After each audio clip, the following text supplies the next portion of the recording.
త్రేతాయుగంలో నల్లమల అరణ్య ప్రాంతంలో భృగు మహర్షి మనుమడు భక్త మార్కండేయుని తండ్రి అయిన మురుకండ మహర్షి మరియు శృంగి మహర్షులు ఇరువురు కలిసి లోక సుభిక్షం కోసం యాగాలు తపస్సులు చేస్తున్న సమయంలో యాగాలకు తపస్సులకు తీవ్రమైన ఆటంకాలు కలిగిస్తున్న రాక్షసుల బారి నుండి విముక్తి కలిగించమని తమకు యాగరక్షణకు మా ఆశ్రమానికి విచ్చేయమని రామలక్ష్మణులకు విశ్వామిత్ర మహర్షిని ఆహ్వానించగా యాగరక్షణ కోసం సీతాలక్ష్మణ సమేతుడై అంబుల పొదిని పిడిబాకును కోదండాన్ని పట్టుకుని వచ్చి దుష్ట అసురులను దుష్ట శిక్షణ గావించి యాగరక్షణ చేశాడని, ఇందుకు కృతజ్ఞతతో భృగువంశీయుడైన మృకండ మహర్షి మరియు శృంగి మహర్షులు సీతారామలక్ష్మణుల విగ్రహాలను ఏకశిలపై చెక్కించారని, ఆ విగ్రహాలకు జాంబవంతుడు ప్రాణప్రతిష్ఠ చేశారని స్థల పురాణం చెబుతుంది.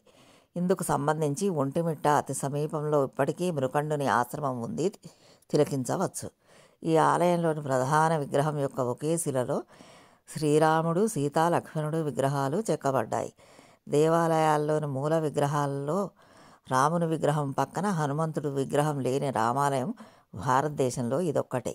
శ్రీరామ హనుమంతుల కలయికకు ముందే ఒంటిమిట్టలో సీతారామలక్ష్మణుల ఏకశిలా విగ్రహం స్థాపించినారు. మన భారతదేశంలో ఆంజనేయ స్వామి లేకుండా శ్రీరాముల వారు ఉన్న ఆలయం ఇదొక్కటే.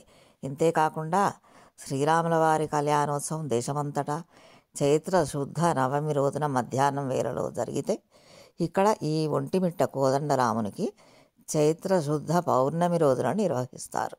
ఇందుకు సంబంధించిన ప్రత్యేకమైన పురాణ గాథ ఉంది. క్షీరసాగర మథనం తర్వాత మహాలక్ష్మీదేవి అమ్మవారిని శ్రీమన్నారాయణుడు తన అర్ధాంగిగా స్వీకరించగా పగలు జరిగే స్వామివారి కళ్యాణాన్ని తాను చూడలేకపోతున్నానని శ్రీ మహాలక్ష్మీదేవి సోదరుడైన చంద్రుడు స్వామివారికి విన్నవించగా, రాబో త్రేతాయుగంలో తన కళ్యాణ సమయాల్లో ఒంటిమిట్టలో వెన్నెల వెలుగుల్లో తన కళ్యాణాన్ని వీక్షించవచ్చని వరమిచ్చాడు. దాని ప్రకారమే రాత్రిళ్ళు ఇక్కడ స్వామివారికి కళ్యాణోత్సవం నిర్వహిస్తారు. ప్రతి ఏటా శ్రీరామనవమి ఉత్సవాలు 9 రోజుల పాటు ఘనంగా నిర్వహిస్తారు. ప్రశాంత వాతావరణానికి నెలవైన ఈ ఆలయంలో ఆలయ నిర్వాహకులు ఏర్పాటు చేసిన విద్యుత్ దీపాల వెలుగుల శోభలో భృగుపుత్రికైన శ్రీ మహాలక్ష్మి స్వరూపమైన సీతాదేవి అమ్మవారికి శ్రీ మహాలక్ష్మీదేవి కోరిన కోరిక ప్రకారం స్వామివారి కళ్యాణ సమయంలో భృగు బ్రాహ్మణ పద్మశాలి బహుత్తములే అమ్మవారికి చీర సారె పసుపు కుంకుమలు ఆడపడుచుల లాంఛనాలతో అంగరంగ వైభవంగా కళ్యాణోత్సవం నిర్వహిస్తారు. ఇది